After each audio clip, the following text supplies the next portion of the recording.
Photosynthesis का lecture number 06 है। Lecture number 05 में हम लोगों ने डार्क रिएक्शन को स्टार्ट कर दिया था, तो आज इसी डार्क रिएक्शन को प्रोसीड करना है। तो हमने क्या देखा था लास्ट लेक्चर में कि डार्क रिएक्शन में दो तरह की साइकिल हमें पढ़नी है। एक मेन पाथवे पढ़ना है, एक मेन पाथवे पढ़ना है और दूसरा अल्टरनेट पाथवे पढ़ना है। मेन पाथवे में क्या था? मेन पाथवे में आता है C3 साइकिल, जिसे हम लास्ट लेक्चर में कंप्लीट कर चुके थे। C3 साइकिल को ही और क्या बोलते हैं? कैल्विन साइकिल बोलते हैं। इसे हम मेन पाथवे क्यों बोलते हैं? क्योंकि ये ऑकर्स इन ऑल प्लांट। अब अल्टरनेट पाथवे में हमें कौन कौन सा पढ़ना देख लें पहले। C2 साइकिल पढ़ना है, C4 साइकिल पढ़ना है एंड कैम साइकिल पढ़ना है। ये तीन साइकिल हमें पढ़ना है, जिसमें से C2 और C4 NCERT में दिया हुआ है, बट कैम साइकिल NCERT में नहीं दिया हुआ है। और इस लेक्चर में हम सिर्फ और सिर्फ C2 और C4 साइकिल को ही कवर करेंगे। ओके, इस लेक्चर में हम C2 और C4 साइकिल को ही कवर करेंगे और C3 साइकिल को हमने लास्ट लेक्चर में कंप्लीट कर दिया था। तो इसे मेन पाथवे क्यों बोलते हैं? क्योंकि it occurs in all plant, occurs in all plant.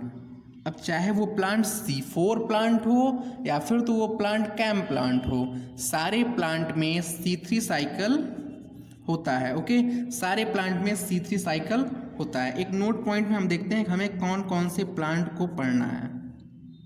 तो हमें C3 प्लांट के बारे में पढ़ना है और C4 प्लांट के बारे में पढ़ना है। और कौन से प्लांट के बारे में पढ़ना है? तो मैंने कल बताया था succulent plant. Succulent plant, succulent plant means होता है जीरोफिटिक प्लांट, जो कि डेजर्ट एरिया में पाए जाते हैं। जीरोफिटिक प्लांट, इन्हें क्या करना होता है? वाटर का कंजर्वेशन करना होता है। जीरोफिटिक प्लांट को क्या करना होता है? वाटर का कंजर्वेशन करना होता है। इसके लिए वाटर कंजर्वेशन के लिए थोड़ा सा डिफरेंट मेथड यूज़ करते हैं फोटोसिंथेसिस के लिए। हम उसे देखेंगे सकुलेंट प्लांट के जो फोटोसिंथेसिस होते हैं उसमें। तो C3 प्लांट कौन सा साइकिल फॉलो करता है? C3 साइकिल करता है, मीन्स कैल्विन साइकिल, और साथ में C2 साइकिल भी परफॉर्म करता है। क्यों परफॉर्म करता है इसे मैंने लास्ट लेक्चर में बताया था, आज फिर से मैं बताऊंगा। C2 साइकिल शुरू करते टाइम, C2 साइकिल का दूसरा नाम photo respiration. Okay, C2 cycle का दूसरा नाम क्या हुआ? फोटो रेस्पिरेशन हुआ।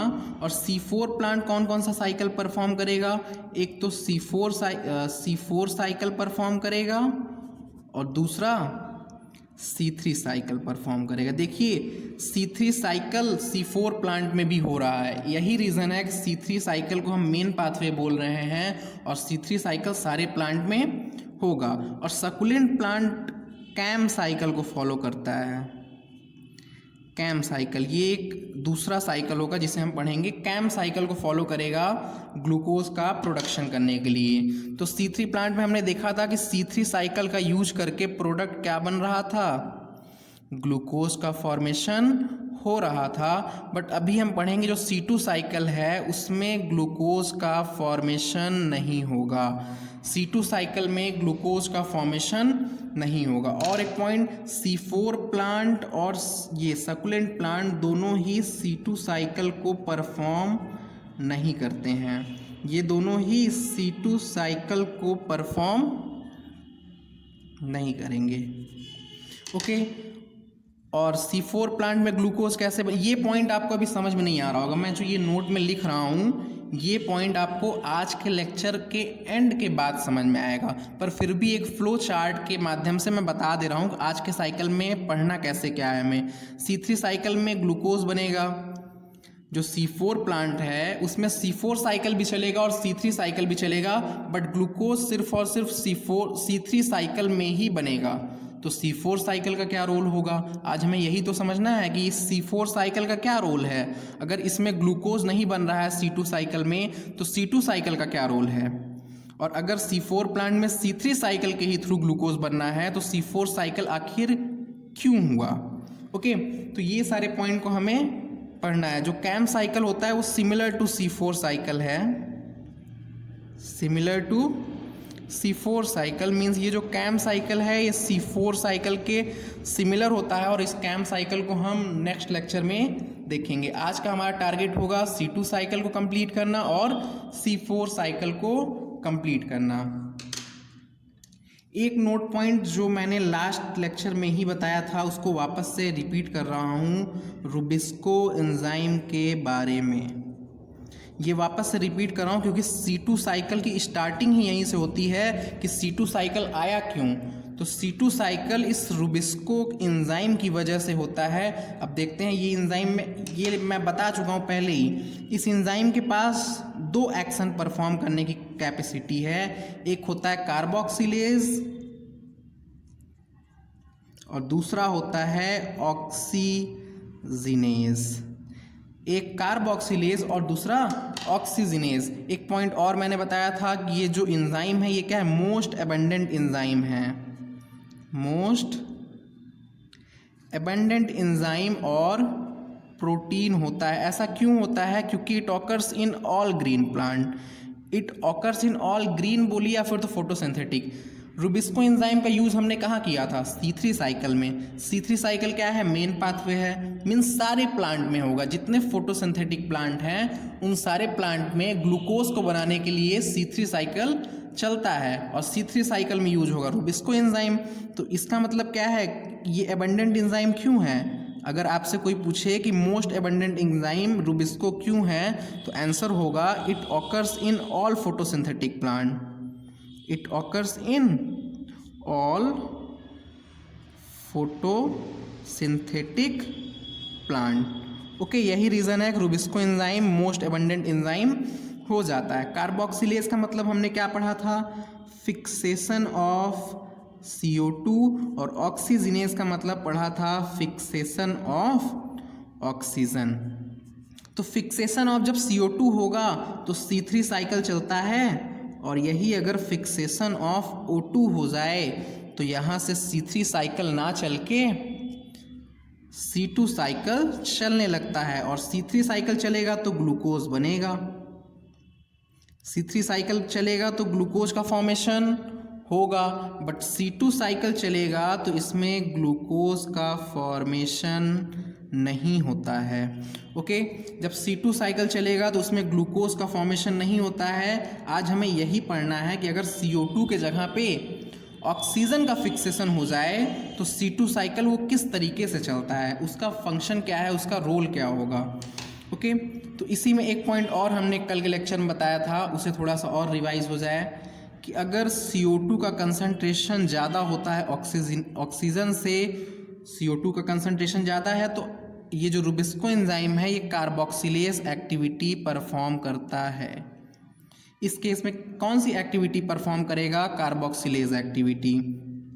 अगर O2 का कंसंट्रेशन CO2 से ज़्यादा हो जाए तो ये ऑक्सीजिनेज एक्टिविटी परफॉर्म करने लगता है। Means relative concentration of oxygen and CO2 पे डिपेंड कर रहा है रुबिस्को एंजाइम का नेचर कैसा होगा, रुबिस्को एंजाइम का फंक्शन वो कौन सा परफॉर्म करेगा, ये किस पे डिपेंड कर रहा है? Relative concentration of oxygen and CO2 पे डिपेंड कर रहा है। ओके, एक थर्ड पॉइंट भी मैंने बताया था कि अगर ऐसा हो जाए कि CO2 का कंसंट्रेशन और ऑक्सीजन का कंसंट्रेशन नियरली इक्वल हो जाए तो इस केस में कार्बोक्सिलेज एक्टिविटी परफॉर्म करता है ये एंजाइम। ऐसा क्यों? क्योंकि रुबिस्को एंजाइम के पास CO2 के लिए ज़्यादा एफिनिटी है, मींस CO2 के लिए इसके पास ज़्यादा एफिनिटी होता है। यही रीज़न है कि दोनों का कंसंट्रेशन इक्वल होने पे रुबिस्को एंजाइम CO2 को चूज़ करता है। तो यहाँ पे मैंने दो पॉइंट भी लिखवाया था कि Rubisco has greater affinity for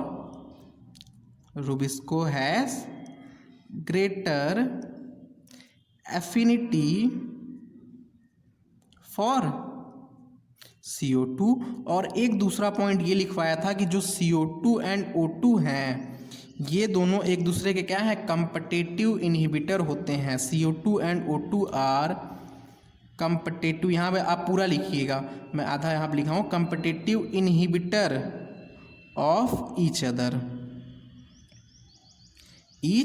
other. Competitive inhibitor मतलब आप समझ रहे होंगे, अगर आपने एंजाइम टॉपिक पढ़ा हुआ है तो आपको समझ में आएगा। ये जो रुबिस्को एंजाइम होता है इसके पास दो एक्टिव साइट्स होते हैं, दो एक्टिव साइट्स होते हैं। एक्टिव साइट्स मीन समझ रहे हैं, जहाँ पे ये CO2 बाइंड करता है इस एंजाइम पे और जहाँ पे ये ऑक्सीजन बाइंड करता है, तो इसके पास दो एक्टिव साइट्स होते हैं। इसी वजह से ऐसा प्रॉब्लम होता है कि ये कभी ऑक्सीजन का फिक्सेशन कर रहा है और कभी CO2 का फिक्सेशन कर रहा है। तो जब ऑक्सीजन का फिक्सेशन करेगा तो C2 साइकिल चलेगा। अब आइए हम C2 साइकिल को डिटेल में पढ़ते हैं। ओके,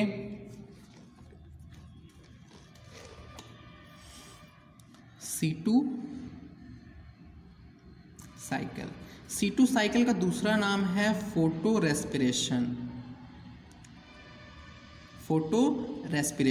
हमने देखा कि C2 साइकिल में ऑक्सीजन यूज हो रहा है और रेस्पिरेशन ही ऐसा प्रोसेस है जहाँ पे ऑक्सीजन यूज होता है। रेस्पिरेशन में क्या होता है, ऑक्सीजन यूज होता है और ये सनलाइट के प्रेजेंस में हो रहा है, तो इसलिए इस प्रोसेस को हम फोटो रेस्पिरेशन बोलते हैं। तो ये जो फोटो रेस्पिरेशन है ये कैसा प्रोसेस होता है, वेस्टफुल प्रोसेस होता है। मीन्स इसका क्या फंक्शन है ये अननोन है। इसका ये जो C2 साइकिल है इसका इम्पोर्टेंस क्या है ये चीज़ अभी तक अननोन है। ओके, C2 साइकिल का इम्पोर्टेंस अननोन है, इसीलिए NCERT लिखता है कि जो C2 साइकिल है उसका biological function of C2 cycle is unknown. C2 cycle का जो बायोलॉजिकल फंक्शन है वो कैसा है, अननोन है। ये NCERT में लिखा हुआ है। NCERT उसे वेस्टफुल प्रोसेस नहीं बोलता है, NCERT ने बोला कि ये जो इसका बायोलॉजिकल फंक्शन है अभी तक वो डिस्कवर नहीं हुआ है। और एक पॉइंट कि C2 साइकिल होता कौन से प्लांट में है, तो C3 प्लांट में। It occurs in C3 plant, ये C3 प्लांट में होता है। ये पॉइंट अभी भी, इसके पहले भी मैंने बताया जब नोट बता रहे थे उसमें, तो ये सिर्फ और सिर्फ C3 प्लांट में होता है। एंड इट डू नॉट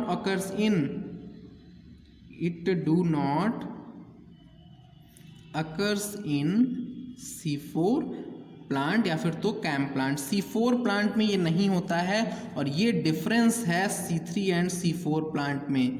ये क्या है, डिफरेंस है between C3 and C4 plant. अगर आपको बोल दे, अगर क्वेश्चन में बोलता है कि एक प्लांट है जो कि फोटो रेस्पिरेशन एक्टिविटी परफॉर्म कर रहा है तो वो कैसा प्लांट होगा, तो वो C3 प्लांट होगा। और इसमें आपको कई सारे क्वेश्चन बना सकता है। C3 प्लांट का 4 उसमें कैरेक्टरिस्टिक दे दे और क्वेश्चन ऐसे पूछे कि एक प्लांट है जो फोटो रेस्पिरेशन एक्टिविटी परफॉर्म कर रहा है तो उसकी क्या फीचर होगी, उसकी कैरेक्टरिस्टिक फीचर क्या होगी, तो ऐसा कुछ करके ये क्वेश्चन बना सकता है। तो आपको यहाँ पे यही समझना है कि C3 प्लांट में फोटो रेस्पिरेशन होता है और C4 प्लांट में फोटो रेस्पिरेशन नहीं होता है। तो आप पूछ सकते हैं वाई, मीन्स C4 प्लांट में फोटो रेस्पिरेशन क्यों नहीं होगा, आप पूछ सकते हैं ऐसा। तो इस पॉइंट को हम जब अभी इस कुछ देर बाद C4 साइकिल स्टार्ट करेंगे तो वहाँ पे इस पॉइंट को हम डिस्कस करेंगे। अब इसका साइट देखते हैं कि एक्चुअली C2 साइकिल होता कहाँ पे है। Means site of C2 cycle, ये जो C2 साइकिल है इसकी हम साइट को देखते हैं। तो C2 साइकिल का साइट हो जाएगा CP मिश्रा। एक हमारे तरफ अंकल हैं उनका नाम है CP मिश्रा, तो इन्हीं के नेम से हम याद कर लेते हैं कि इसकी साइट 3 सेल ऑर्गेनेली होती है। मीन्स 3 सेल ऑर्गेनेली में इसका ये साइकिल कंप्लीट होता है। पहला हो जाएगा क्लोरोप्लास्ट, दूसरा हो जाएगा परऑक्सीसोम, और तीसरा हो जाएगा माइटोकॉन्ड्रिया। ओके, 3 सेल ऑर्गेनेली है जिसमें ये C2 साइकिल कंप्लीट होता है। तो आइए इस साइकिल को हम बनाते हैं।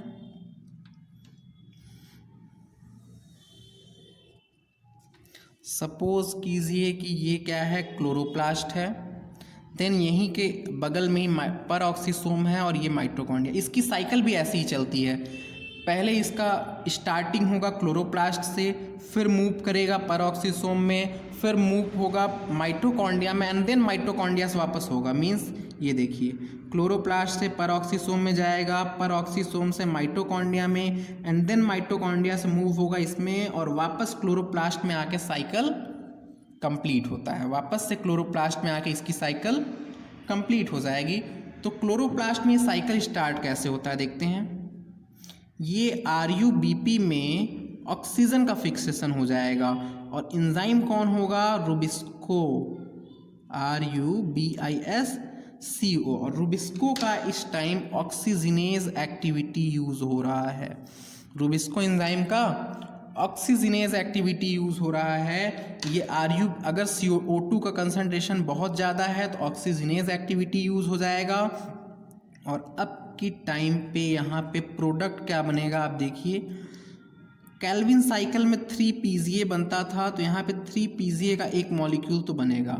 RUBP 5 कार्बन का कंपाउंड है, RUBP 5 कार्बन का कंपाउंड है। ये ब्रेक हो जाएगा 3 कार्बन के कंपाउंड और एक 2 कार्बन के कंपाउंड में, एक 2 कार्बन के कंपाउंड में। तो RUBP से बना 3 PGA means 3 phosphoglyceric acid, 3 PGA 3 phosphoglyceric acid. Third position पे इसमें फॉस्फेट लगा होगा और साथ में बनाता है 2 फॉस्फोग्लाइकोलेट, 2 फॉस्फोग्लाइकोलेट। या फिर तो ये जो 8 लग रहा है इसी का मतलब होता है एसिड, तो इसे हम ऐसे भी लिख सकते हैं कि 2 फॉस्फोग्लाइकोलिक एसिड, 2 फॉस्फोग्लाइकोलिक एसिड। जैसे हम मैलेट लिखते हैं, मैलेट मीन्स क्या हुआ, मैलिक एसिड हुआ। एस्पार्टेट लिखते हैं, एस्पार्टिक एसिड हुआ।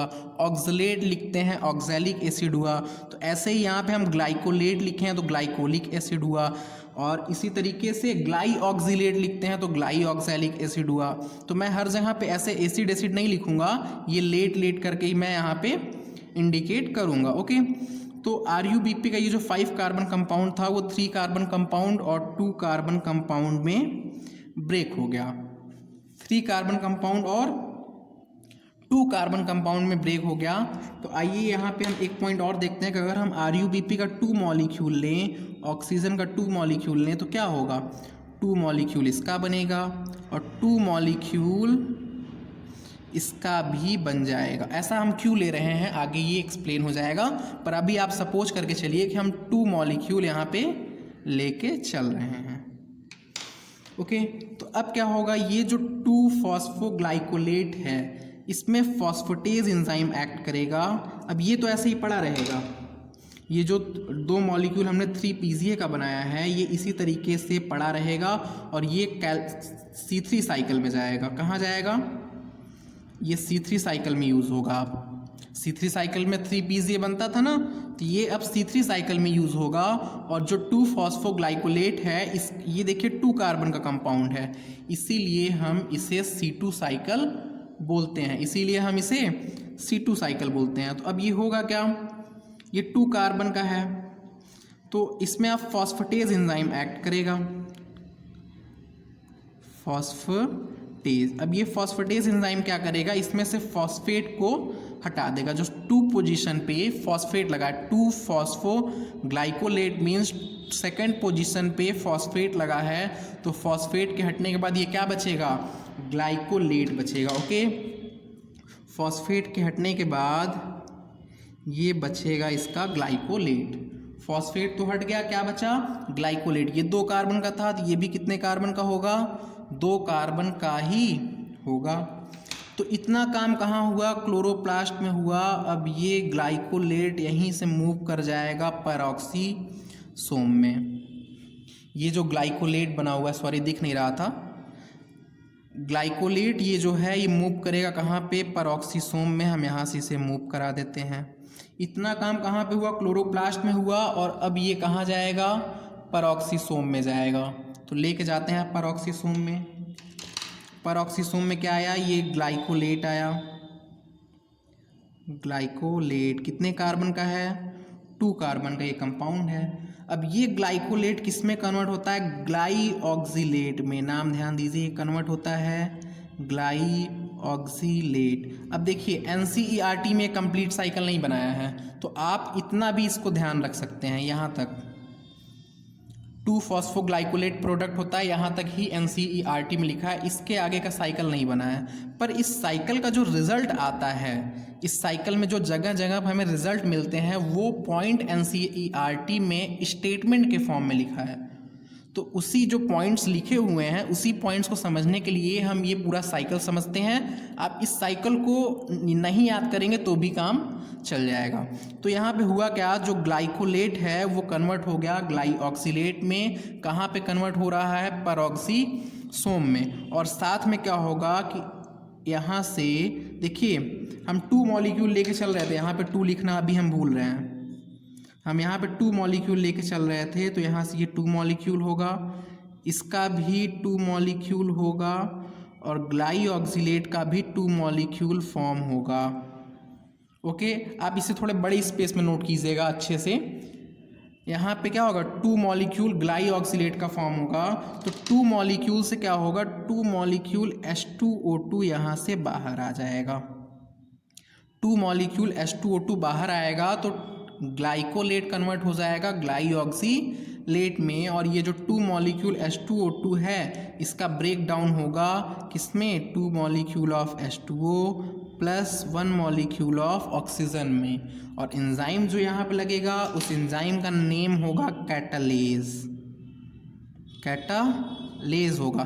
कैटालेज एंजाइम की हेल्प से ये जो H2O2 बना हुआ, H2O2 थोड़ा सा टॉक्सिक होता है, तो इसलिए जैसे ही बनता है ब्रेक डाउन हो जाता है किसमें? H2O और ऑक्सीजन में ये ब्रेक डाउन हो जाता है। H2O एंड ऑक्सीजन में ये ब्रेक डाउन हो जाता है।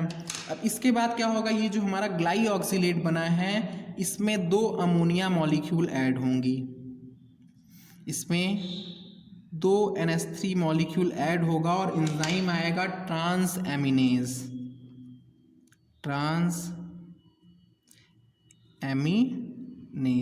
ट्रांसएमिनेज एंजाइम के हेल्प से यहाँ पे 2 अमोनिया मॉलिक्यूल ऐड होगा, और क्या बनाएगा? 2 मॉलिक्यूल ग्लाइसिन। ग्लाइसिन आप जानते ही हैं 2 कार्बन का है।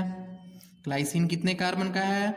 2 कार्बन का है। ग्लाइसिन का स्ट्रक्चर आपको पता है ना, एक कार्बन पे क्या लगा होगा? OH लगा होगा, एक कार्बन पे COOH लगा होगा, एक कार्बन पे NH2 लगा होता है। सॉरी, मैंने स्ट्रक्चर थोड़ा सा गलत बोल दिया, मैं यहाँ पे बनाता हूँ। ये हुआ ग्लाइसिन के स्ट्रक्चर में, एक कार्बन पे क्या होगा?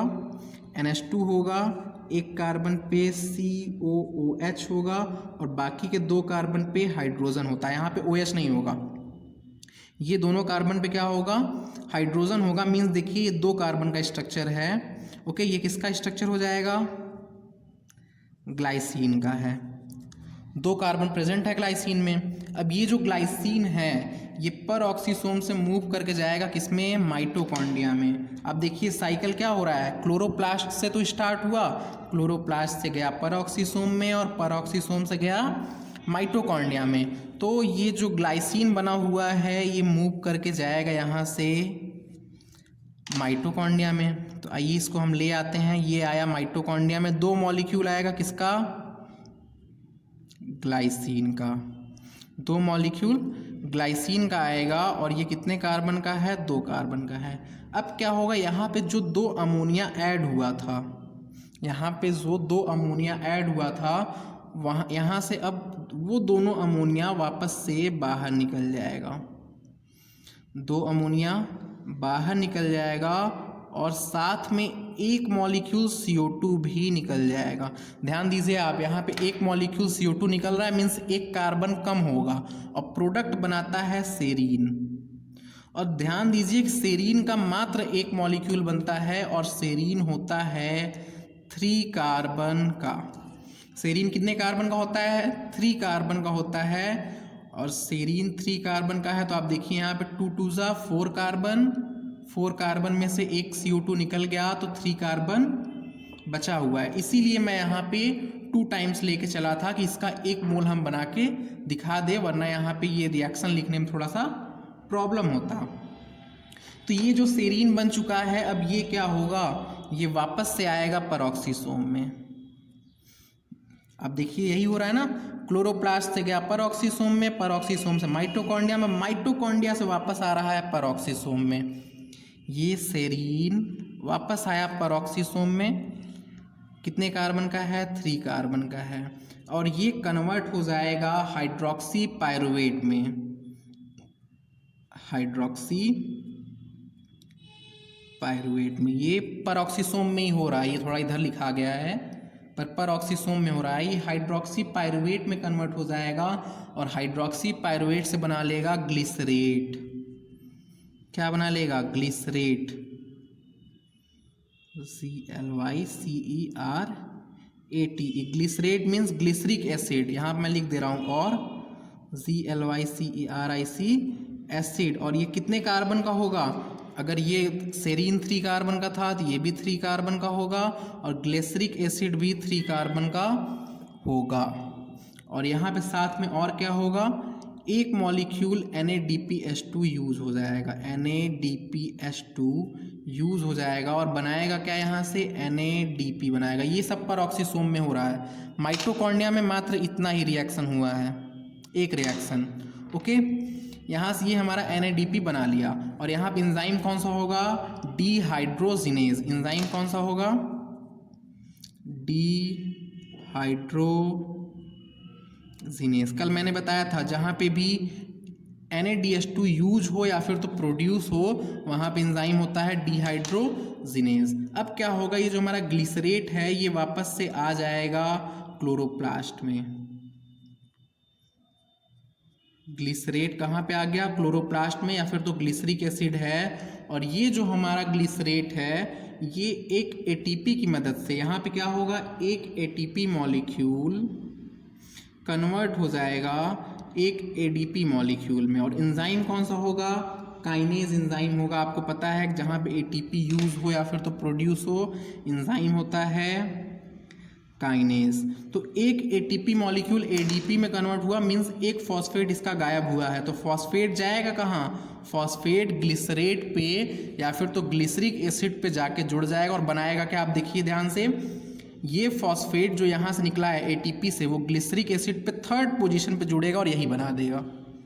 3rd पोजीशन पे जुड़ के 3PGA बना देगा, 3PGA बना देगा। ध्यान दीजिए, ये भी 3 कार्बन का, ये भी 3 कार्बन का, और 3rd पोजीशन पे क्या जुड़ गया, फॉस्फेट जुड़ गया। तो फाइनली हुआ क्या इस रिएक्शन में, इस रिएक्शन का कोई इंपॉर्टेंस दिख रहा है, जहाँ पे यहाँ पे क्या हुआ, 2 PGA बना हुआ है और फाइनली लास्ट में एक PGA बन गया। और इस रिएक्शन, ये वेस्टफुल प्रोसेस ही तो था, मीन्स इसका कोई रोल आप हमें समझ में नहीं आया। अभी इसका बायोलॉजिकल फंक्शन क्या है, अननोन है कि आखिर ये साइकिल चला क्यों। और साथ में हम यहाँ पे नोट करें तो ATP भी हमारा यूज हो जा रहा है, यहाँ पे जो ATP लाइट रिएक्शन में बना था वो भी यूज हो जा रहा है, जो NADPH2 बना था उसका भी यहाँ पे यूज हो रहा है। ATP और NADPH2 भी क्या हो रहा है, यूज हो जा रहा है। और इसमें ग्लूकोज का भी फॉर्मेशन नहीं हो रहा है। हम क्या नोट कर रहे हैं कि ग्लूकोज का भी फॉर्मेशन नहीं हो रहा है। तो इसका फंक्शन क्या है कुछ समझ में नहीं आ रहा है। ओके, ये ग्लाइसिन का स्ट्रक्चर था और ये कंप्लीट साइकिल था। अब इस साइकिल से क्या रिजल्ट्स हमें निकालना है, आइए उसे हम एक जगह पे नोट करते हैं। नेक्स्ट पेज यहाँ से देखिए, सबसे पहले तो एक नोट पॉइंट पे मैं पेरोक्सीसोम के बारे में बता दूं। पेरोक्सीसोम, इसका नाम ऐसा क्यों पड़ा, ये एक सेल ऑर्गेनेली है, आप जानते ही हैं।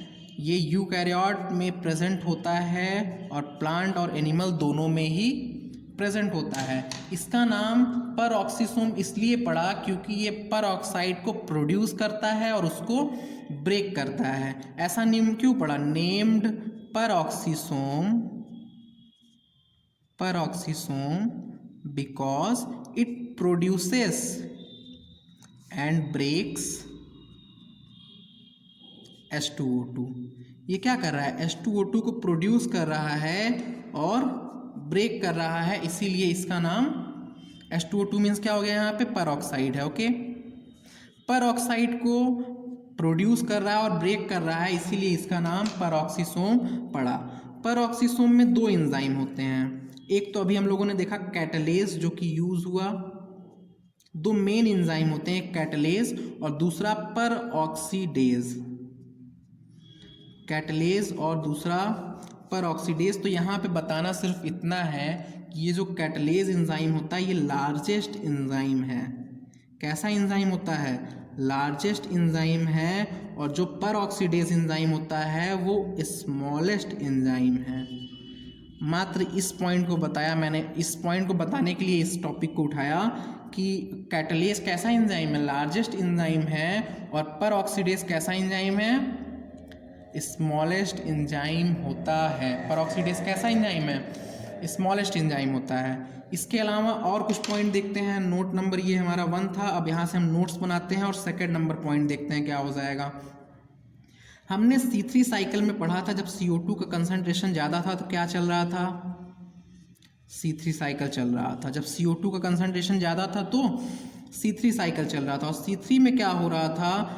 RuBp के साथ में एक CO2 मॉलिक्यूल जब इसमें जब फिक्सेशन हो रहा था तो ये 5 कार्बन और ये 1 कार्बन दोनों मिलके 2 मॉलिक्यूल किसका बना रहे थे? 3PZA का बना रहे थे, जो कि 3 कार्बन का था। ओके, क्या बना रहे थे? 2 मॉलिक्यूल बना रहे थे 3PZA का। अगर हम 2 मॉलिक्यूल RuBp लें और 2 CO2 मॉलिक्यूल लें तो यही रिएक्शन में हम क्या लिख सकते हैं कि 4 मॉलिक्यूल 3PZA बनेगा। ऐसा होगा ना?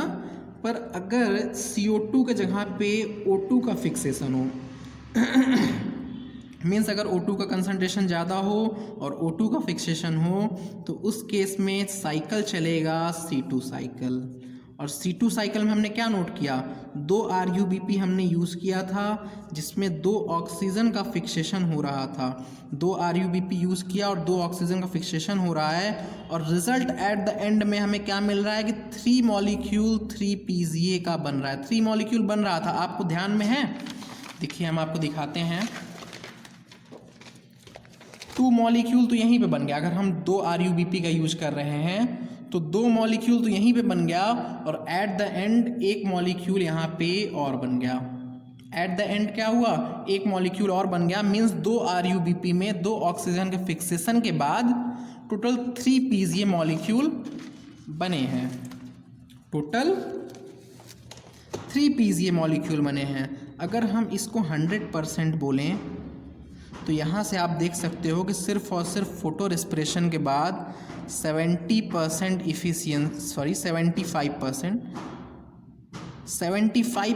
इफिशियंसी ही दिख रही है।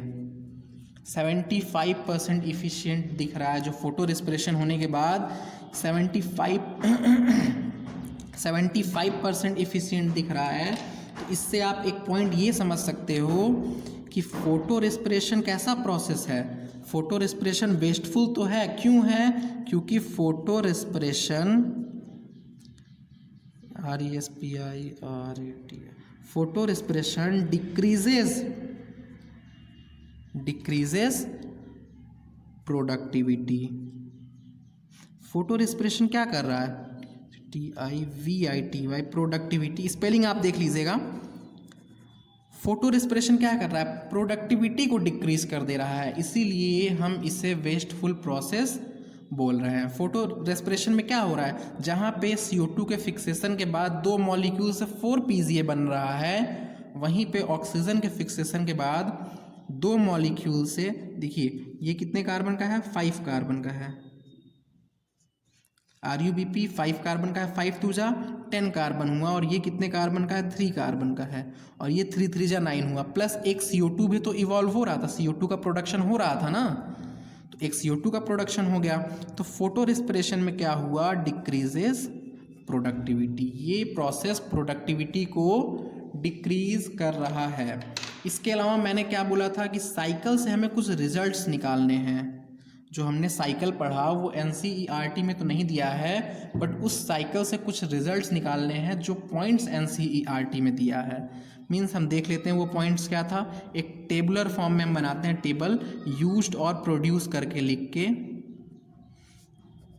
Used and produced. तो एटीपी देखेंगे, क्या एटीपी यूज हुआ या फिर तो प्रोड्यूस हुआ, क्या हुआ। ऑक्सीजन का हम देखेंगे, CO2 के बारे में देखेंगे, NADPH2 के बारे में देखेंगे एंड एट लास्ट ग्लूकोज के बारे में देखेंगे। ये रहा हमारा टेबल और इसी टेबल को हमें फिल करना है उस जो साइकिल देखा उस साइकिल के हेल्प से।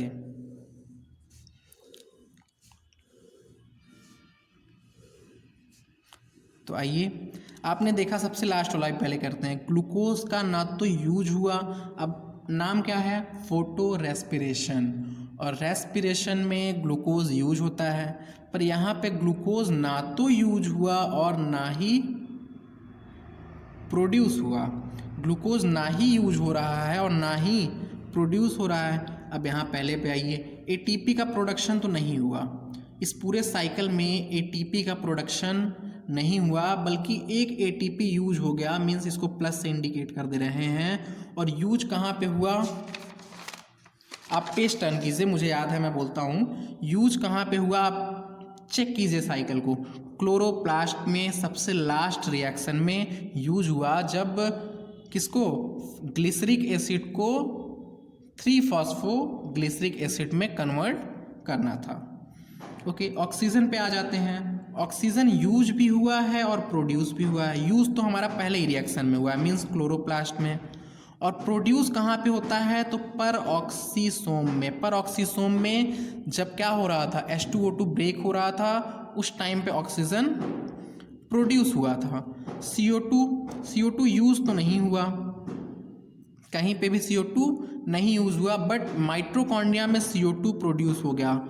तो ध्यान देना होगा, जैसे CO2 प्रोड्यूस होता है रेस्पिरेशन में माइटोकॉन्ड्रिया में, वैसे ही CO2 प्रोड्यूस हो रहा है फोटो रेस्पिरेशन में, और माइटोकॉन्ड्रिया में ही प्रोड्यूस हो रहा है। जब ग्लाइसिन कन्वर्ट हो रहा था सेरीन में, 2 मॉलिक्यूल ग्लाइसिन से कन्वर्ट हो रहा था 1 मॉलिक्यूल सेरीन में, उस टाइम पे 1 मॉलिक्यूल CO2 क्या हो रहा था, प्रोड्यूस हो रहा था। NADPH2 में देखें तो NADPH2 पर ऑक्सीसोम में यूज हुआ था।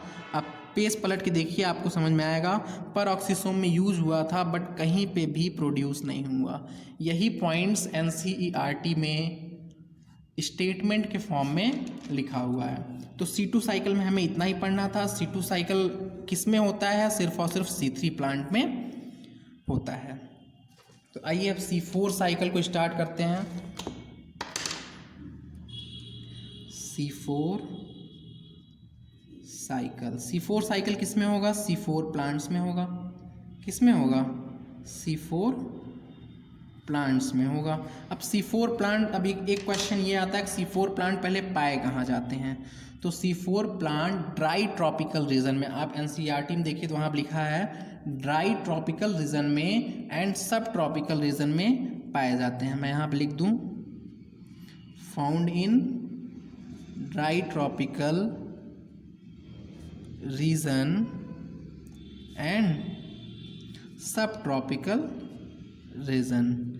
अब ये जो दो प्लेस है, ट्रॉपिकल रीजन और सब ट्रॉपिकल रीजन, यहाँ पे कंडीशन क्या होता है हम वो देख लें। ड्राई ट्रॉपिकल रीजन एंड सब ट्रॉपिकल रीजन में कैसा कंडीशन होता है, उससे पहले ये देखिए कि C4 साइकिल को डिस्कवर किसने किया। हम पढ़ रहे हैं तो पता होना चाहिए। C4 साइकिल को डिस्कवर किया था हैच एंड स्लैक ने। हैच एंड स्लैक ने, इसलिए इसको हम हैच एंड स्लैक साइकिल भी बोलते हैं। और किस प्लांट के थ्रू किया था, तो शुगर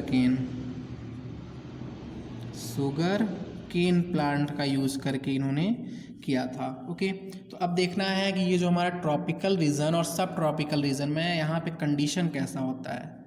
यहाँ पे कंडीशन कैसा होता है, यहाँ की कंडीशन ऐसी है कि CO2 का कंसंट्रेशन रिलेटिवली कम होता है और ऑक्सीजन का कंसंट्रेशन ज़्यादा होता है। इन दोनों में कंपेयर करें तो CO2 का कंसंट्रेशन कम होता है और ऑक्सीजन का कंसंट्रेशन ज़्यादा होता है। और क्या यहाँ पे हम पॉइंट नोट कर सकते हैं इस प्लेस पे कि हाई इंटेंसिटी ऑफ सनलाइट होती है। High intensity of SL means sunlight समझ लीजिए आप। हाई इंटेंसिटी है मीन्स यहाँ पे क्या होगा, हाई टेम्परेचर भी होगा। हाई टेम्परेचर भी होगा। तो आप यहाँ से आप बोल सकते हैं कि CO2 का कंसंट्रेशन कम है, ऑक्सीजन का ज़्यादा है, तो C4 प्लांट में फोटो रेस्पिरेशन होना चाहिए, है ना। तो यहाँ पे मैं लिख दूँ कि इन C4 प्लांट फोटो रेस्पिरेशन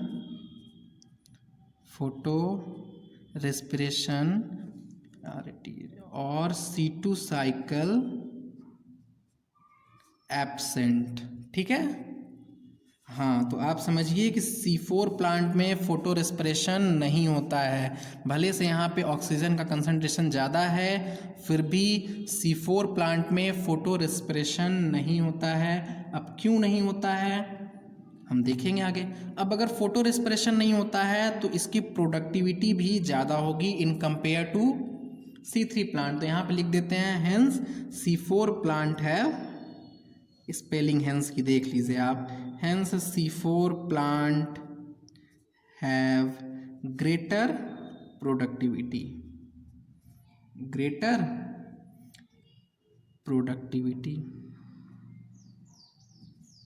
अब आप पूछ सकते हैं कि यहाँ पे ऑक्सीजन का कंसंट्रेशन ज़्यादा होने के बाद भी फोटो रेस्पिरेशन क्यों नहीं हो रहा है, ये क्वेश्चन आपके मन में होगा। तो ऐसा इसलिए क्योंकि C4 प्लांट में एक special type of leaf anatomy पाई जाती है। फोटोसिंथेसिस कहाँ पे होता है, लीफ में, तो इसमें जो स्पेशल टाइप ऑफ एनाटॉमी है वो कहाँ प्रेजेंट होगी, लीफ में। ऐसा क्यों है, because of special type of leaf anatomy, because of special type of leaf anatomy. Special type of leaf anatomy की वजह से C4 प्लांट में फोटो रेस्पिरेशन नहीं होता है। ठीक है, फोटो रेस्पिरेशन क्यों नहीं होता है, because of special type of leaf anatomy. इस special type of leaf anatomy को एक नाम दिया गया है जिसे हम बोलते हैं क्रेंज एनाटॉमी। ओके, इसे हम क्या बोलते हैं, क्रेंज एनाटॉमी बोलते हैं। आइए क्रेंज एनाटॉमी को थोड़ा समझते हैं। NCERT में लिखा है क्रेंज मीन्स वृत्त। अब वो NCERT क्रेंज की मीनिंग समझाने की कोशिश कर रहा है कि क्रेंज क्या होता है, पर अभी भी हमें समझ में नहीं आया। NCERT ने ऐसा वर्ड यूज़ किया है कि हमें समझ में नहीं आ रहा है कि वृत्त क्या होता है। NCERT ने तो समझाने की कोशिश की कि क्रेंज मीन्स वृत्त, पर वृत्त क्या होता है नहीं समझ में आ रहा है अभी हमको। तो वृत्त का मीनिंग होता है something arranged in a circular shape. Okay, something arranged in a circular shape.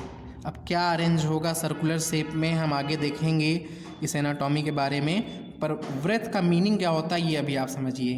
अभी इसमें से कुछ पॉइंट जो नहीं समझ में आ रहा है, एट द एंड आपको सब समझ में आ जाएगा।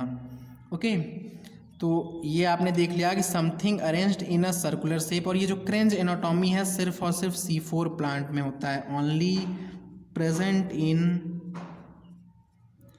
C4 plant. क्रेंज एनाटॉमी सिर्फ और सिर्फ C4 प्लांट में ही होता है। और एब्सेंट किस में हो जाएगा फिर, absent in C3 and succulent plant. C3 और सकुलेंट प्लांट में ये क्या होगा, एब्सेंट होगा। ओके, C3 प्लांट में हमने क्रेंज एनाटॉमी कहीं भी नहीं पढ़ा और सकुलेंट प्लांट में भी हम नहीं पढ़ेंगे। और यहाँ पे क्या मैकेनिज्म है हम देखेंगे आगे। तो इसके आगे हम पहले देख लें कि C4 प्लांट का एग्जाम्पल क्या क्या होगा। Example of C4 plant. C4 plant में मोस्टली मोनोकॉट आते हैं। ओके, मोनोकॉट ही C4 प्लांट में आते हैं। Means C4 cycle mostly occurs in, mostly किस में होता है, mostly occurs in monocot. Mostly monocot में होता है। और मोनोकॉट के एग्जाम्पल में यही एक शुगर केन भी है। पूरा एग्जाम्पल यहाँ पे जो एनसीईआरटी में 2 एग्जाम्पल दिया है और 1-2 एग्जाम्पल हम लिख दें। Wheat, maize, sugar cane and sorghum, SORGHUM, sorghum. Okay, maize and sorghum NCERT में लिखा है और वीट एंड शुगर केन हम अपनी तरफ से एक ऐड कर रहे हैं। तो C4 साइकिल कहाँ पे होता है? मोस्टली मोनोकॉट प्लांट में होता है और C4 प्लांट सम डाइकॉट प्लांट में भी होता है। ये sorry, C4 cycle also occurs in some dicot plant, occurs in some dicot plant. कुछ डाइकॉट प्लांट में भी होते हैं। डाइकॉट प्लांट कौन से प्लांट में होंगे? एग्जाम्पल हो जाएगा एमरैंथस और चीनोपोडियम। चीनोपोडियम, एमरैंथस और चीनोपोडियम, ये ऐसे 2 डाइकॉट प्लांट है जिसमें C4 साइकिल होता है। तो यहाँ से आप एक पॉइंट ये समझ सकते हैं कि क्रेंज एनाटॉमी किस में प्रेजेंट होगा? मोनोकॉट प्लांट में प्रेजेंट होगा। मीन्स ऐसे प्लांट में होगा जो C4 साइकिल परफॉर्म करते हो, अब वो चाहे मोनोकॉट हो चाहे डाइकॉट हो। मीन्स मोस्टली मोनोकॉट में प्रेजेंट होगा, बट ऐसे डाइकॉट प्लांट जो C4 साइकिल को फॉलो करते हैं उनमें भी क्रेंज एनाटॉमी प्रेजेंट होगा, उनमें भी क्रेंज एनाटॉमी प्रेजेंट होगा। तो यहाँ से आप ये देखिए कि अगर हम ये एक मोनोकॉट लीफ बनाएं, ये क्या हुई? एक लीफ है, ये कैसी होगी? Monocot leaf. अब इस मोनोकॉट लीफ का जो अपर सरफेस होगा और लोअर सरफेस होगा, उन दोनों के बीच में जो लीफ की थिकनेस है, उस थिकनेस को हम बनाते हैं। ये हुई अपर सरफेस मानिए, और ये हुई इसकी लोअर सरफेस। ये क्या हुई? अपर सरफेस, और ये हुई इसकी लोअर सरफेस। नेक्स्ट पेज में हम बनाते हैं।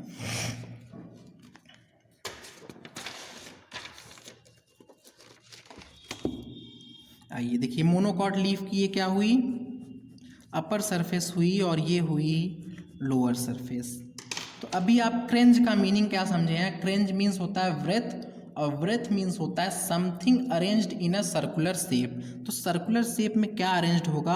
आपका यहाँ पे ये डाउट क्लियर होने वाला है। ये क्या रहा? जाइलम और फ्लोएम, जिसे हम कलेक्टिवली वस्कुलर बंडल बोलते हैं। अब इस वस्कुलर बंडल के साइड साइड में एक special type of cell present होता है, पैरेनकाइमा सेल। ऐसा पैरेनकाइमा सेल होगा जिसमें क्लोरोप्लास्ट प्रेजेंट होगा, और इसकी साइज भी थोड़ी बड़ी होती है। देखिए आप, साइज थोड़ी सी बड़ी है। इसमें इंटरसेलुलर स्पेस क्या आपको दिख रहा है? जी नहीं, इसमें इंटरसेलुलर स्पेस बिल्कुल भी नहीं होगा, और इसकी वॉल्स भी थोड़ी थिक होंगी, और इसकी एक लेयर नहीं होगी, कई सारी लेयर होगी। देखिए अब ऐसे ही कई सारी लेयर होगी। हम यहाँ पे पूरा कंप्लीट नहीं कर रहे हैं, थोड़ा फास्ट ले चलते हैं लेक्चर को। तो ये क्या हुआ? एक ऐसे सेल्स प्रेजेंट होगा जिसमें क्या प्रेजेंट होगा? एक ऐसा पैरेनकाइमेटस सेल होगा जिसमें क्लोरोप्लास्ट प्रेजेंट होगा। मीन्स ये क्या है? Parenchymatous cell, parenchymatous cell having chloroplast. Parenchymatous cell है जिसके पास क्या है? क्लोरोप्लास्ट है। इसके अलावा यहाँ पे कुछ स्मॉल सेल्स प्रेजेंट होगी जिसके बीच बीच में हमें क्या दिखेगा? इंटरसेलुलर स्पेस दिखेगा। बहुत ज़्यादा नंबर में नहीं बना रहा हूँ। इसके बीच में हमें क्या दिख रहा है? इंटरसेलुलर स्पेस, और ये होता है हमारा मीसोफिल सेल। और इन सेल्स का नाम होता है ये पैरेनकाइमेटस सेल, जिसमें क्लोरोप्लास्ट प्रेजेंट है, पर इसकी कुछ कैरेक्टरिस्टिक होती है कि इसमें इंटरसेलुलर स्पेस नहीं दिख रहे हैं। मीसोफिल भी क्या है? ये भी पैरेनकाइमेटस सेल है। पैरेनकाइमेटस सेल ये भी है, और इसमें भी क्लोरोप्लास्ट है, हैविंग क्लोरोप्लास्ट। ये भी पैरेनकाइमेटस सेल है और इसमें भी क्लोरोप्लास्ट है, और फिर भी ये दोनों सेल अलग अलग हैं। क्यों? क्योंकि मीसोफिल में हमें इंटरसेलुलर स्पेस दिख रहा है। मीसोसेल की जो वॉल है वो क्या है? थिन है। मीसोसेल की वॉल कैसी है? थिन है, और मीज़ोफिल सेल जो है, इसमें और क्या कैरेक्टरिस्टिक डिफरेंस हमें दिख रहा है कि ये जो मीज़ोफिल सेल है इसका जो क्लोरोप्लास्ट है वो स्मॉल है। क्लोरोप्लास्ट तो दोनों में है बट इसका क्लोरोप्लास्ट लार्ज है, इसका क्लोरोप्लास्ट स्मॉल है। ये कुछ डिफरेंस दिख रहा है, इसलिए इस सेल का नाम हमने रखा बंडल शीथ सेल। ये क्या हो गया, मीज़ोफिल सेल हो गया, ये हो गया बंडल शीथ सेल। अब बंडल शीथ सेल को हम पूरे लेक्चर में बीएस सेल के नाम से इंडिकेट करेंगे और मीज़ोफिल सेल को एमपी सेल से हम यहाँ पे इंडिकेट करेंगे। ओके, शॉर्ट फॉर्म थोड़ा यूज़ कर रहे हैं। तो ये हुआ हमारा बंडल शीथ सेल और ये हुआ मीज़ोफिल सेल। तो इन दोनों के बीच में डिफरेंस क्या है वो नोट कर लें। और ये कौन सी लीफ का हमने बनाया हुआ है, मोनोकॉट लीफ का है। ये कैसी लीफ का है, मोनोकॉट लीफ का। हमने इसके पहले एक नोट पॉइंट देख लीजिए, मोनोकॉट और डाइकॉट लीफ के बारे में आपको पढ़ना है। मोनोकॉट और डाइकॉट लीफ के बारे में आपको पढ़ना है। आपको डाइकॉट में क्या दिखेगा कि ये जो मीज़ोफिल सेल है ये दो तरह की होती है। In dicot mesophyll cell differentiate होती है, क्या होती है, ENTIATE, डिफ्रेंशिएट होती है। किसमें डिफ्रेंशिएट होती है, ये जो मीज़ोफिल सेल है डाइकॉट में डिफ्रेंशिएट होती है दो तरह के सेल में, और जिसमें कि पहला होता है हमारा spongy parenchyma, spongy parenchyma, parenchyma बोलिए या फिर तो मीज़ोफिल बोलिए, स्पॉन्जी पैरेन्काइमा या फिर तो मीज़ोफिल, और दूसरी होती है पैलिसेड पैरेन्काइमा। ये मैं सिर्फ और सिर्फ नोट बता रहा हूँ, यहाँ पर रिक्वायरमेंट नहीं है, फिर भी आपको बता रहा हूँ ताकि आप एनाटॉमी चैप्टर में जाएं और वहाँ पे इस पॉइंट को पढ़ें। ये जो लीफ की एनाटॉमी उसमें दी हुई है आप वहाँ पे पढ़ें इस पॉइंट को। तो डाइकॉट में क्या दिखा कि ये जो मीज़ोफिल सेल है वो डिफ्रेंशिएटेड होता है दो तरह के पैरेन्काइमा, दो तरह के मीज़ोफिल में, एक स्पॉन्जी और दूसरा palisade, but no such differentiation seen in monocot. ऐसा मोनोकॉट में नहीं दिखता, इसीलिए मैंने यहाँ पे दो तरह का पैरेन्काइमा नहीं बताया, बट नो सच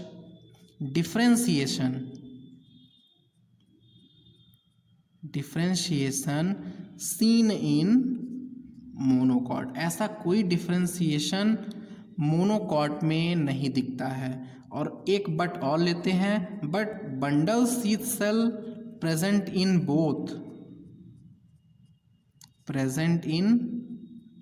मोनोकॉट, यहाँ लीफ होगा, इन डाइकॉट लीफ होगा यहाँ पे, sorry, in dicot leaf mesophyll differentiated होगा और मोनोकॉट लीफ में डिफ्रेंशिएटेड नहीं होगा। और bundle sheath cell present in both monocot and dicot leaf. ये पॉइंट आप ध्यान से अगर पढ़ेंगे एनाटॉमी में तभी समझ में आएगा। बंडल शीथ सेल दोनों में प्रेजेंट है, ऐसा मोनोकॉट में लिखा नहीं है, पर अगर आप ध्यान से पढ़ेंगे तो मोनोकॉट में सिर्फ वो पॉइंट लिखा है जो डिफरेंस है दोनों में। मोनोकॉट में सिर्फ वो पॉइंट लिखा हुआ है जो डिफरेंस है दोनों में। तो ये पॉइंट डाइकॉट में ही सिर्फ और सिर्फ लिखा है कि बंडल शीथ सेल डाइकॉट में प्रेजेंट है, और मोनोकॉट में लिख दिया है कि मोनोकॉट और डाइकॉट में काफ़ी सारी सिमिलरिटीज़ हैं, बस डिफरेंसेस क्या है उसे ही उसने मेंशन किया हुआ है। तो आप ध्यान से पढ़िएगा तो ये पॉइंट आपको समझ में आएगा, और ये आपका एज अ होमवर्क हो जाएगा इस लेक्चर के बाद। तो आइए हम देखते हैं ये जो बंडल शीथ सेल है और मीज़ोफिल सेल है, इन दोनों के बीच में डिफरेंस क्या क्या हो जाएगा। बंडल शीथ सेल और मीज़ोफिल सेल के बीच में हम डिफरेंस पॉइंट नोट कर लें। ओके, बंडल शीथ सेल और मीज़ोफिल सेल के बीच में डिफरेंस पॉइंट, तो हमने बताया कि ये क्या होता है, लार्ज होता है, रिलेटिवली लार्ज होते हैं, मीन्स दोनों के कंपैरिजन में ये लार्ज होगा और ये कैसा होगा, स्मॉल होगा। अगर सेल लार्ज है तो क्या आप सोच सकते हैं कि इसका क्लोरोप्लास्ट भी लार्ज होगा।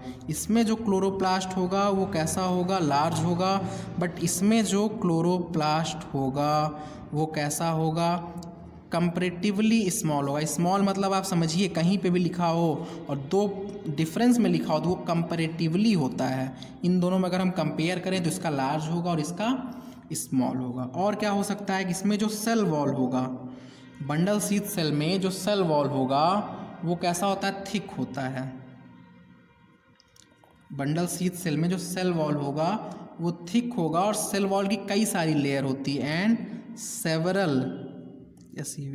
Several layer present. थिक होगा और कई सारी लेयर होगी, बट यहाँ पे हम क्या ऑब्जर्व करेंगे, इसका सेल वॉल थिन होता है। तो थिन और थिक से आप क्या समझ रहे हैं, अगर इसका सेल वॉल थिक है तो इसमें क्या होगा, गैसियस एक्सचेंज नहीं होगा, मीन्स इम्परवियस या फिर तो इसको हम क्या लिख सकते हैं, impermeable for gaseous exchange, gaseous impervious for gases लिख सकते हैं आप, गैसेस लिखिए छोटा हो जाए, इम्परमियस फॉर गैसेस हो जाएगा। और ये क्या हो जाएगा, परवियस फॉर गैसेस। इसका रिजल्ट क्या आएगा, परवियस या फिर तो परमिएबल फॉर गैसेस के लिए क्या होगा, परमिएबल होगा। और एक पॉइंट मैंने बोला था कि intercellular space, bundle sheath cell में आपको इंटरसेलुलर स्पेस नहीं दिख रहा है, इंटरसेलुलर स्पेस आपको बंडल शीथ सेल में नहीं दिख रहा है, बट यही इंटरसेलुलर स्पेस मीजोफिल सेल में है।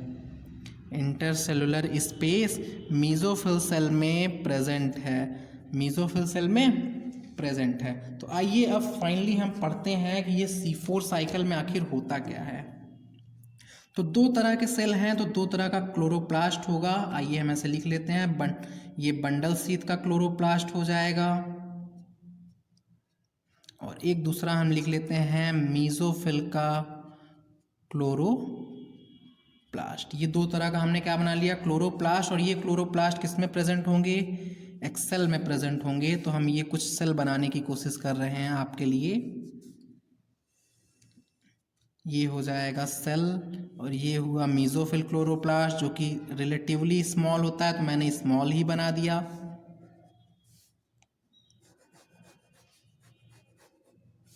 ओके, तो यहाँ से आपको अब समझना है कि C4 साइकिल आखिर चलता कैसे है, C4 साइकिल में क्या क्या होता है, किस तरीके से चलता है, इसी पॉइंट को अब समझना है। होगा क्या, बंडल शीथ, ये जो हमारा ये BS है, इसको इंटरचेंज कर देते हैं, थोड़ा सा गलत हो गया है। एक नेक्स्ट पेज ही ले लेते हैं, इसको क्रॉस करके। एक्चुअली मीजोफिल क्लोरोप्लास्ट इधर लिखना है, बंडल शीथ क्लोरोप्लास्ट इधर लिखना है। ऐसा क्यों हम दिखाएंगे, और यहाँ से भी बना सकते हैं, पर ये थोड़ा अपोजिट डायरेक्शन हो जाएगा, इसीलिए एक न्यू पेज ऐड कर लें। ये देखिए, पहले कौन सा क्लोरोप्लास्ट लिखते हैं, मीजोफिल क्लोरोप्लास्ट। ऐसा क्यों लिख रहे हैं आपको अभी क्लियर हो जाएगा। और एक हो जाएगा हमारा बंडल शीथ क्लोरोप्लास्ट। एक हुआ मीजोफिल क्लोरोप्लास्ट, एक हुआ bundle sheath chloroplast. Mesophyll chloroplast क्या होगा, थोड़ा सा छोटा होगा, छोटा ही बना लिया जाए, और बंडल शीथ क्लोरोप्लास्ट बड़ा होगा तो थोड़ा बड़ा बना लिया जाए। अब होना क्या है, ये लीफ में प्रेजेंट है, अगल बगल तो होंगी नहीं, पर ये समझाने के लिए सिर्फ अगल बगल बनाया गया है। लीफ में आएगा स्टोमेटा के थ्रू CO2, और ये CO2 अब की बार मीजोफिल सेल में, मीजोफिल क्लोरोप्लास्ट में फर्स्ट टाइम आएगा। मीजोफिल क्लोरोप्लास्ट में आया। आपको मैंने बताया था कि बंडल शीथ क्लोरोप्लास्ट का जो सेल वॉल होगा वो बहुत थिक होगा। यहाँ पे हम हल्का सा आपको इंडिकेट करने की कोशिश कर रहे हैं कि ये क्या होगा, थिक होगा। और थिक होने की वजह से इसमें गैसियस का एक्सचेंज नहीं होगा, मीन्स इसमें कभी भी CO2 नहीं आएगा। बंडल शीथ क्लोरोप्लास्ट में CO2 नहीं आएगा। ओके, इतना तो आप समझ रहे होंगे कि बंडल शीथ क्लोरोप्लास्ट में CO2 नहीं आने वाला है। तो CO2 आएगा कहाँ, मीजोफिल क्लोरोप्लास्ट में। और CO2 आने के बाद अब की बार इसकी कुर्सी चेंज हो जाएगी, मीन्स इसका जो फिक्सेशन होता था, पहले रुबिस्को कराता था, अब यहाँ पे एक दूसरे एंजाइम के थ्रू, जिसका नाम होगा PEP कार्बोक्सिलेज। और यहाँ जिस कुर्सी पे बैठेगा उसका नाम होगा पीईपी। पीईपी मीन्स होता है फॉस्फोइनाल पायरुविक एसिड। इसका अभी हम फुल फॉर्म यहाँ साइड में लिख देंगे, अभी आप समझिए। ये CO2 का फिक्सेशन अब की बार हुआ पीईपी में, मीन्स पीईपी नाम की कुर्सी पे ये CO2 को फिक्स किया गया। पीईपी होता है 3 कार्बन का कंपाउंड। पीईपी कितने कार्बन का कंपाउंड होता है? 3 कार्बन का कंपाउंड होता है। और फिक्सेशन के बाद यहाँ पे जो फर्स्ट स्टेबल कंपाउंड बनेगा ऑक्सैलो एसिटिक एसिड बनता है, OAA, ऑक्सैलो एसिटिक एसिड। अब ये कितने कार्बन का होगा, क्या आप बता सकते हैं? तो देखिए 1 कार्बन का तो ये है, 3 कार्बन का ये है, नेट टोटल यहाँ पे 4 कार्बन आएगा। 4 कार्बन का ये कंपाउंड हो जाएगा। ये मीसोफिल क्लोरोप्लास्ट में हो रहा है, ये मीसोफिल क्लोरोप्लास्ट में हो रहा है। अब क्या होगा, ये ऑक्सैलो एसिटिक एसिड कन्वर्ट हो जाएगा मैलेइक एसिड में, जिसे मैं MA लिख दे रहा हूँ। किसमें? मैलेइक एसिड में ये कन्वर्ट हो जाएगा। और ये मैलेइक एसिड चला जाएगा अब बंडल सहित क्लोरोप्लास्ट में। ये मैलेइक एसिड कहाँ जाएगा? बंडल सहित क्लोरोप्लास्ट में। और ये मैलेइक एसिड टूट करके यहाँ पे बना लेगा पायरुविक एसिड। आप फिर से ध्यान दीजिए थोड़ा, मैलेइक एसिड 3 कार्बन का ही होगा, यहाँ पे गया तो तब भी ये कितने कार्बन का? 3 कार्बन का ही रहेगा। पर जो पायरुविक एसिड होता है, सॉरी यहाँ ऑक्सैलो एसिटिक एसिड 4 कार्बन का है ना, तो मैलेइक एसिड 4 कार्बन का होगा और यहाँ पे भी ये 4 कार्बन का होगा। बट पायरुविक एसिड 3 कार्बन का होता है। पायरुविक एसिड 3 कार्बन का होता है, मीन्स यहाँ से CO2 अब बाहर निकलेगा। तो आप समझ रहे हैं, CO2 अब यहाँ पे आया, मीन्स ये जो क्लोरोप्लास्ट है यहाँ पे ऑक्सीजन आने की चांसेस बहुत ही कम है। सिर्फ और सिर्फ क्या आ रहा है? CO2 आ रहा है। आगे हम यहाँ कंप्लीट करते हैं तो आपको एक्सप्लेन करेंगे। ये जो पायरुविक एसिड बना है वो वापस से जाएगा अब मीसोफिल क्लोरोप्लास्ट में, और वापस से जा करके ये हुआ पायरुविक एसिड, समझिए कि यहाँ पे आ गया है, और ये कन्वर्ट हो जाएगा पायरुविक एसिड PEP में। पायरुविक एसिड क्या बना देगा? PEP बना देगा, मीन्स फॉस्फोइनाल पायरुविक एसिड को रीजनरेट भी तो करना है, इस कुर्सी को वापस से रीजनरेट भी तो करना है। देखिए साइकिल पूरा हो गया, यहाँ से चला और वापस से PEP बन गया। ये क्या है? C4 साइकिल है। ये कैसा साइकिल है? C4 साइकिल है। ओके, तो यहाँ भी बन गया। और ये जो प्रोसेस होता है पायरुविक एसिड से फॉस्फोइनॉल पायरुविक एसिड बनाने का, यहाँ पे एक एंजाइम यूज होता है जिसका नाम है डाईकाइनेज। और ये एंजाइम क्या करता है? ATP मॉलिक्यूल को कन्वर्ट कर देता है AMP में। ध्यान दीजिए यहाँ पे AMP में कन्वर्ट। अभी ये अच्छे से आपको एक्सप्लेन होगा, अभी यहाँ पे नोट हो रहा है, आप समझिए सिर्फ। डाईकाइनेज एंजाइम में डाईकाइनेज है KINASE, यहाँ पे डाईकाइनेज एंजाइम है। तो डाईकाइनेज एंजाइम ने क्या किया? ATP को कन्वर्ट कर दिया AMP में। अब इस बंडल शीथ क्लोरोप्लास्ट में जो CO2 आया हुआ है, ये RUBP के साथ में, रुबिस्को एंजाइम के साथ में कैल्विन साइकिल चलाएगा। आपने देखा ये क्या था? C4 साइकिल था, और ये हुआ अब Calvin cycle, means C3 cycle. तो C3 साइकिल हो रहा है ना C4 प्लांट में, कैल्विन साइकिल।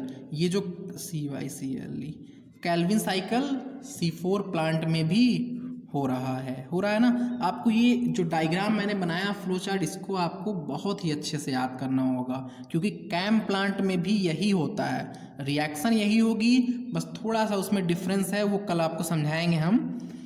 तो यहाँ पे क्या हुआ? PEP वापस से रीजनरेट हो गया। बट ये जो कैल्विन साइकिल, इसकी 6 साइकिल चाहिए है, इस कैल्विन साइकिल की 6 साइकिल चाहिए है, इसलिए यहाँ पे हमें 6 मॉलिक्यूल CO2 की रिक्वायरमेंट, 6 मॉलिक्यूल PEP की रिक्वायरमेंट। तो 6 times of oxalo acetic acid बनेगा, 6 टाइम्स ऑफ मैलिक एसिड बनेगा, और 6 मॉलिक्यूल मैलिक एसिड चला जाएगा बंडल शीथ क्लोरोप्लास्ट में, और यहाँ पे 6 CO2 देन 6 पायरुविक एसिड, और ये 6 पायरुविक एसिड यहाँ पे मूव कर जाएगा, और वापस से 6 मॉलिक्यूल ऑफ PEP का फॉर्मेशन हो जाएगा। एक पायरुविक एसिड से एक PEP बनाने में एक ATP कन्वर्ट हो रहा था एक AMP में, तो 6 टाइम के लिए यहाँ पे भी 6 से मल्टीप्लिकेशन हो जाएगा। तो यही था C4 साइकिल, ये है C4 साइकिल, ये है C3 साइकिल। तो यहाँ पे आप नोट क्या कर रहे हैं, देखिए बंडल शीथ क्लोरोप्लास्ट में जहाँ पे C3 साइकिल चल रहा है, यहाँ पे ऑक्सीजन आने की चांसेस बहुत कम हैं, ऑक्सीजन आने की चांसेस बहुत कम हैं। तो यहाँ पे जो रुबिस्को एंजाइम प्रेजेंट है वो बेचारा कैसे ऑक्सीजनेज एक्टिविटी शो करेगा। उस रुबिस्को एंजाइम की जो एक लैला ऑक्सीजन मॉलिक्यूल थी उसे हम लोगों ने क्या कर दिया, अलविदा कर दिया, मतलब जुदा करवा दिया रुबिस्को एंजाइम से। बंडल शीथ क्लोरोप्लास्ट में ला करके रुबिस्को को हमने बंद कर दिया, जिससे रुबिस्को ऑक्सीजन से जुदा हो गया हमेशा हमेशा के लिए। ओके, तो इसीलिए C4 प्लांट में फोटो रेस्पिरेशन नहीं होता है। अभी आपको समझ में आ रहा होगा कि C4 प्लांट की प्रोडक्टिविटी ज़्यादा क्यों होती है, क्योंकि C4 प्लांट में फोटो रेस्पिरेशन नहीं हो रहा है। C4 प्लांट में फोटो रेस्पिरेशन क्यों नहीं हो रहा है, क्योंकि बंडल शीथ क्लोरोप्लास्ट में ऑक्सीजन अनअवेलेबल है। तो ये जो कंप्लीट रिएक्शन है इसे आपको माइंड में रखना ही होगा। इसके आगे जो कुछ भी मैं लिखूंगा सिर्फ इसी से मैं नोट करके, मीन्स ये जो बना हुआ है हमारा साइकिल, इसी साइकिल को अब मैं नोट्स के फॉर्म में लिखूंगा। अब आपके पास दो ऑप्शन होगा, या फिर तो उस नोट्स को रट लीजिए या फिर तो इस कंप्लीट साइकिल को याद कर लीजिए। तो आइए यहाँ पे देखते हैं, ये जो इंडिकेट मैंने किया है इसका क्या मतलब है। PEP का मतलब होता है फॉस्फोइनॉल, फॉस्फोइनॉल पायरुविक एसिड। आप पूरा यहाँ लिखिए, मैं थोड़ा शॉर्ट में, थोड़ा जल्दी लेक्चर कंप्लीट करते हैं। फॉस्फोइनॉल पायरुविक एसिड हो जाएगा। OAA का मीनिंग हो जाएगा oxalo acetic acid, oxalo acetic acid. यहाँ पे MA का मीनिंग है मैलिक एसिड, मैलिक एसिड। और PA का मतलब है पायरुविक एसिड, पायरुविक एसिड। अगर आप यहाँ पे OAA को O से रिप्रेजेंट कीजिए और मैलिक एसिड को M से रिप्रेजेंट कीजिए और पायरुविक एसिड को P से रिप्रेजेंट कीजिए, तो एक ट्रिक आपको मिल रहा है।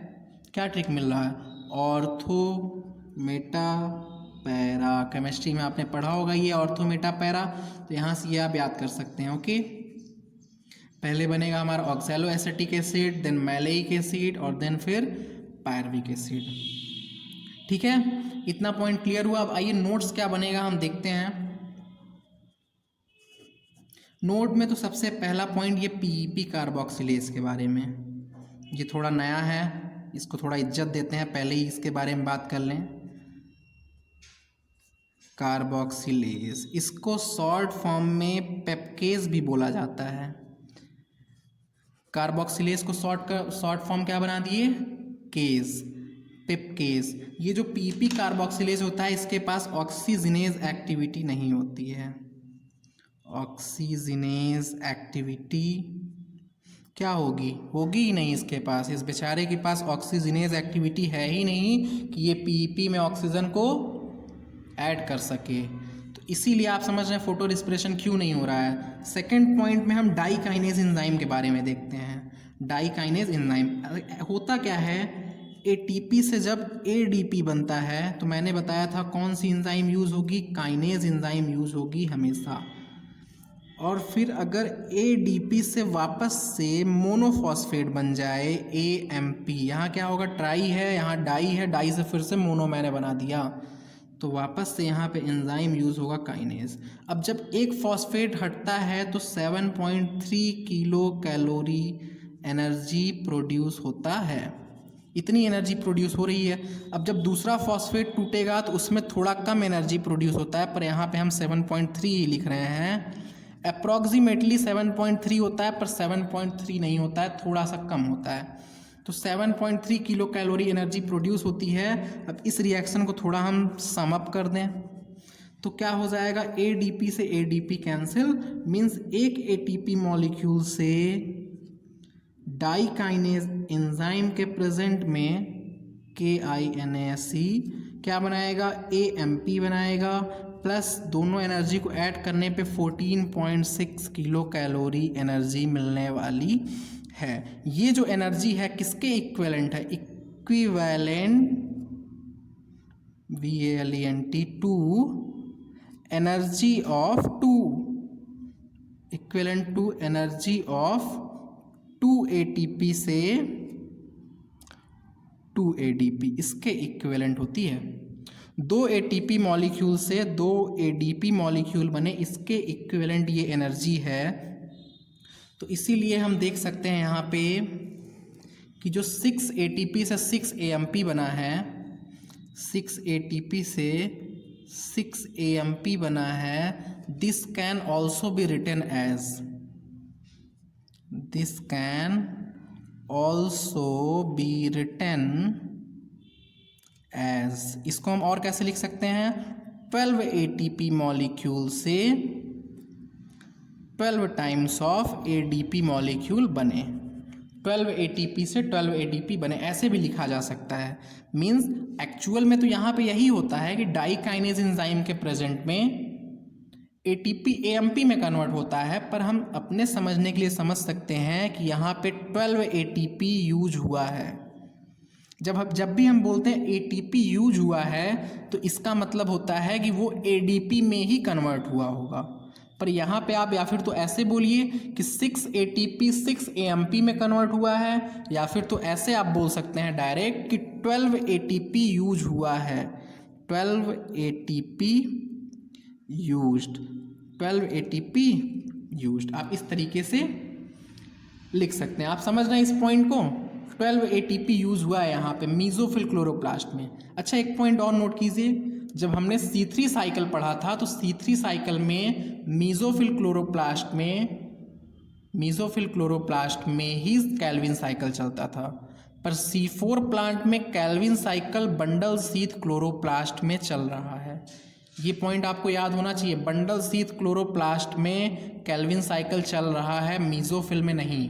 ओके, तो आइए, ये हो गया दूसरा पॉइंट। तो इसके बाद कुछ और पॉइंट हम नोट करते हैं, वो तो 2 एक्स्ट्रा नोट में था। अब यहाँ से हम वो जो C4 साइकिल बना है उसका नोट्स बनाते हैं। तो वहाँ से हम देख सकते हैं कि फर्स्ट स्टेबल कंपाउंड कौन सा है। फर्स्ट स्टेबल कंपाउंड कौन सा है? ऑक्सैलो एसिटिक एसिड, जो कि 4 कार्बन का एसिड है, इसीलिए इसको हम क्या बोलते हैं?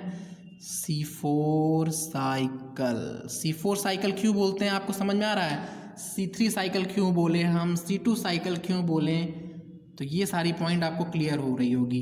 पहला पॉइंट। अब आइए दूसरे पॉइंट पे चलते हैं कि जो C4 प्लांट है उसमें 2 तरह की चेंजेस हुई हैं।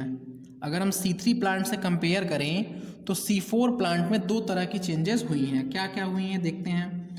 2 types of changes occurred in C4 plant. एक तो हम लोगों ने देखा एनाटॉमी में चेंज हुई है, एनाटॉमिकल चेंज, क्रेंज एनाटॉमी आया है ना, तो हमने क्या बोला? एनाटॉमिकल चेंज हुआ है एक, और एक दूसरा भी चेंज होता है जो कि हम लोगों ने पढ़ा तो पर थोड़ा सा ध्यान नहीं दिया, तो उसको हम बोलते हैं फिजियोलॉजिकल चेंज। फिजियोलॉजिकल चेंज, ये थोड़ा सा एक चेंज और है, मतलब आप देखिए क्या होता है तो आपको समझ में आएगा। एनाटॉमिकल चेंज में क्या हुआ? क्रेंज एनाटॉमी आ गया, क्रेंज एनाटॉमी आ गया, और क्रेंज एनाटॉमी के बारे में तो हम लोग पढ़ लिए हैं, फिर भी एक बार यहाँ पे लिख देते हैं कि 2 टाइप्स ऑफ सेल प्रेजेंट होता है। ठीक है, 2 types of cell which have 2 different types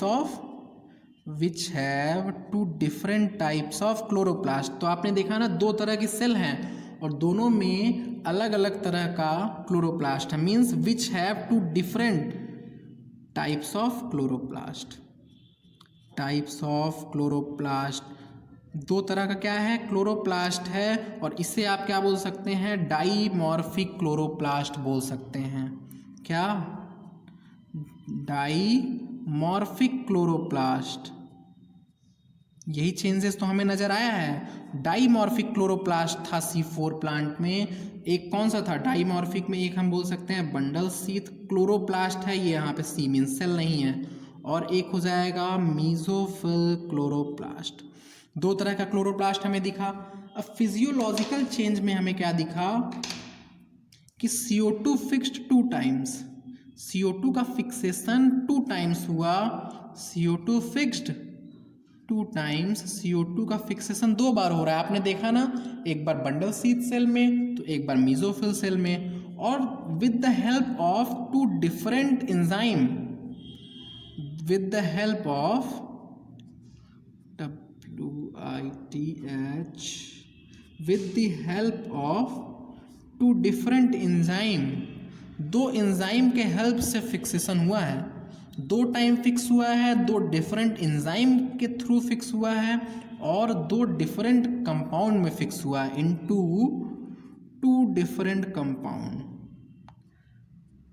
2 different compound. तो यहाँ पे और थोड़ा सा हम बता दें, 2 टाइम्स कहाँ कहाँ पे हुआ है, एक हो जाएगा हमारा फर्स्ट टाइम कहाँ पे हुआ था, mesophyll cell, and then bundle sheath cell में हुआ था। अब 2 डिफरेंट एंजाइम कौन कौन सी थी, मीजोफिल में कौन सी एंजाइम थी, पेपकेज, पेपकेज हो जाएगा, और सेकेंड टाइम में कौन सी एंजाइम आई, रूबिस्को। ओके, और 2 डिफरेंट कंपाउंड कौन कौन से थे आपको याद होगा तो, पेपकेज में, पेपकेज PEP में करता है फिक्सेशन, और रूबिस्को RUBP में करता है। ओके, तो ये पॉइंट क्या हुई, ये फिजियोलॉजिकल चेंज थी, तो ये दोनों पॉइंट आपको याद होनी चाहिए। इसके अलावा अब हम देखते हैं कि बंडल शीथ सेल में क्या क्या फंक्शन हुआ, और वो मीजोफिल सेल में क्या क्या फंक्शन हुआ। तो पहले हम लिखते हैं क्या, मीजोफिल सेल, क्योंकि पहले मीजोफिल हमने पढ़ा है तो याद करने में आसानी होगी। Then bundle sheath cell. Okay, जो हमने टेबल वहाँ बनाया था उसी का डिफरेंस यहाँ पे लिखेंगे, तो बेटर होगा कि आप उस टेबल को मीन्स उस साइकिल को अच्छे से याद रखिए, इस टेबल को नहीं, इस टेबल को आपको रटना पड़ेगा। तो मीजोफिल सेल में हमने क्या देखा कि प्राइमरी CO2 एक्सेप्टर कौन था, प्राइमरी CO2 एक्सेप्टर कौन था, आपको पता होगा कि PEP था CO2 एक्सेप्टर। जो यहाँ पे हमने लिखा है वही यहाँ पे फिर से हो रहा है, फिर भी चलिए करवा देते हैं। और यहाँ पे प्राइमरी CO2 एक्सेप्टर कौन था, RUBP था। किस एंजाइम के थ्रू हुआ, तो यहाँ पे था पेपकेज एंजाइम, और यहाँ पे था रूबिस्को एंजाइम। ओके, इतना पॉइंट आपको समझ में आ रहा होगा। और एक पॉइंट एक्स्ट्रा यहाँ पे जो हमें मिल रहा है कि मीजोफिल सेल में 12 ATP यूज्ड है, अभी आपको समझाया था मैंने, यहाँ पे 12 ATP यूज्ड है, और बंडल शीथ सेल में केल्विन साइकिल चलता है, इसलिए यहाँ पे 12 NADPH2 और साथ में 18 ATP यूज्ड है। तो ओवरऑल हम C4 साइकिल में यहाँ से देख सकते हैं कि C4 साइकिल में क्या हुआ है, C4 साइकिल में ओवरऑल 12 NADPH2 का यूज़ हो रहा है, एंड 18 और 12 कितना हुआ, 30 ATP का यूज़ हो रहा है। ये ओवरऑल C4 के लिए हो जाएगा, है ना।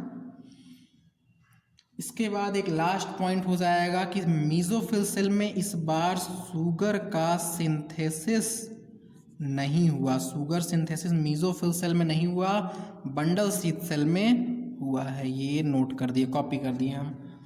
तो ये कहाँ पे हुआ है, sugar synthesis bundle sheath cell में हुआ। ये सब क्वेश्चन डायरेक्ट ऐसे बनते हैं, in C4 plant sugar synthesis takes place in mesophyll cell, bundle sheath cell, in both cell, ऐसे करके ऑप्शंस बन सकते हैं। ओके, ये पूछ सकता है कि टोटल कितने NADPH2 और टोटल कितने ATP यूज होते हैं। तो ये सारे पॉइंट्स क्वेश्चन के रूप में ट्रांसफॉर्म किए जा सकते हैं।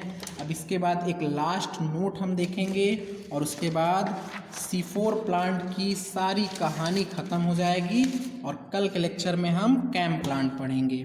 तो एक लास्ट नोट पॉइंट देख लें हम कि डिफरेंस बिटवीन C3 और C4 प्लांट में क्या था।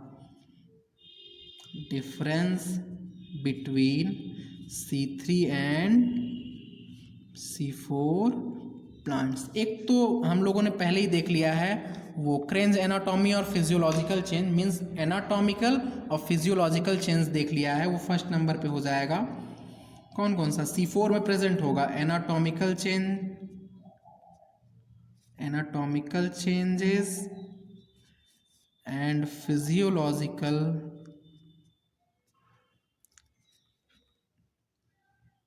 चेंजेस इन C4 में ये एक तो हुआ था एनाटॉमी में और फिजियोलॉजिकल चेंज, ये पॉइंट पहले ही डिस्कस हो चुका है। दूसरे पॉइंट की तरफ चलते हैं। दूसरे पॉइंट में अगर हम देखें C4 प्लांट को, तो C4 प्लांट में हमें दिखा कि C3 साइकिल भी चल रहा है, जो मैंने आज शुरू में नोट किया था। C4 प्लांट में C3 साइकिल भी चल रहा है, C4 साइकिल भी चल रहा है, बट इसमें C2 साइकिल चलेगा क्या? जी नहीं, बिल्कुल नहीं चलेगा। और C3 साइकिल कहाँ पे चल रहा है? आप देखिए, C4 साइकिल सबसे फर्स्ट वाले क्लोरोप्लास्ट में, मीन्स मीजोफिल क्लोरोप्लास्ट में चल रहा था, मीजोफिल क्लोरोप्लास्ट में चल रहा था। और C3 साइकिल कहाँ चल रहा था? बंडल शीथ क्लोरोप्लास्ट में। C3 साइकिल कहाँ पे चल रहा था? बंडल शीथ क्लोरोप्लास्ट में। और यहाँ पे वो एंजाइम कौन सा था? बंडल शीथ में ही तो शुगर बनता था, तो यहाँ पे एंजाइम कौन सा था? एंजाइम था रूबिस्को एंजाइम के थ्रू होता था। और यहीं पे ही हमारा क्या था? शुगर का फॉर्मेशन, या फिर तो आप बोल सकते हो ग्लूकोज का फॉर्मेशन हो रहा है। मीजोफिल क्लोरोप्लास्ट में एंजाइम कौन था? मीजोफिल में था पेप्केज एंजाइम, और यहाँ पे शुगर का सिंथेसिस बिल्कुल नहीं हो रहा है। तो आप यहाँ पे क्या नोट कर रहे हो कि शुगर का सिंथेसिस के लिए C3 साइकिल ही रिस्पॉन्सिबल है। बाकी तो ये C4 साइकिल एक ऐसा मैकेनिज्म आया जिसके थ्रू CO2 का कंसंट्रेशन बढ़ाया जाता है। CO2 का कंसंट्रेशन बढ़ाने के लिए C4 मैकेनिज्म आया है, ओके। और C3 प्लांट में हमने क्या देखा था? इस डिफरेंस को आप याद रखिएगा क्योंकि थोड़ा सा ये इंपॉर्टेंट होगा। C3 प्लांट में C3 साइकिल भी चलता है और साथ में C2 साइकिल भी चलता है। और ये देखिए कि C3 प्लांट में C3 साइकिल मीजोफिल क्लोरोप्लास्ट में चलता है, मीजोफिल क्लोरोप्लास्ट, बट C4 में तो मीजोफिल क्लोरोप्लास्ट में C4 साइकिल चल रहा है। यही थोड़ा सा डिफरेंस पॉइंट है, इसे आपको ध्यान देना होगा कि मीजोफिल क्लोरोप्लास्ट में C3 साइकिल चल रहा है C3 प्लांट में, और यहाँ पे वही एंजाइम अपना पुराना रूबिस्को होगा और क्या करेगा? शुगर की सिंथेसिस करवाएगा, या फिर तो ग्लूकोज की। C2 साइकिल कहाँ पे चलता है? CP मिश्रा अंकल में CP Mishra means chloroplast, peroxisome and mitochondria में। एक थर्ड पॉइंट नोट का हम लोग लास्ट देख लें कि C3 में एंड C4 में। C3 में टोटल कितने ATP यूज़ हुए थे? तो 18 ATP एंड 12 NADH2 यूज़ हुआ था, और एक मॉलिक्यूल ग्लूकोज के सिंथेसिस के लिए 6 CO2 यूज़ हुआ था। बट यही C4 में क्या होता है? 30 ATP यूज़ होता है, साथ में 12 यहाँ पे NADPH2 होगा, NADPH2 यूज़ होता है, और 6 CO2 यहाँ पे भी रिक्वायर्ड होता है। तो एक रेशियो का क्वेश्चन हो जाए कि CO2 NADPH2 ATP, ये कितना हो जाएगा? 6, 12, 18, और ये कितना हो जाएगा? यही CO2 NADPH2, यहाँ पे NAD भूल गए, NADPH2, और ये क्या हो जाएगा? ATP, ये कितना हो जाएगा? 6 हो जाएगा, 12 हो जाएगा एंड 30। रेशियो आएगा 2:3, और यहाँ पे आ जाएगा 1:2:5। तो आप बोल सकते हैं कि एक CO2 मॉलिक्यूल को 2 NADPH2 रिक्वायर्ड होता है और 3 ATP रिक्वायर्ड होता है। एक CO2 को, ये NCERT में ऐसे करके लिखा हुआ है, 2 NADPH2 रिक्वायर्ड होता है और 3 ATP रिक्वायर्ड होता है किसमें, C3 साइकिल में। एंड C4 साइकिल में यही एक CO2 को 5 ATP रिक्वायर्ड होता है और 2 NADPH2 का रिक्वायरमेंट होता है। ओके, तो ये लेक्चर होता है यहीं पे एंड। कल के लेक्चर में हम कैम साइकिल पढ़ेंगे और कैम साइकिल के बाद में हम C3 प्लांट, C4 प्लांट और वो जो सकुलेंट प्लांट था, जीरोफिटिक प्लांट था, उसके बीच में डिफरेंस को देखेंगे।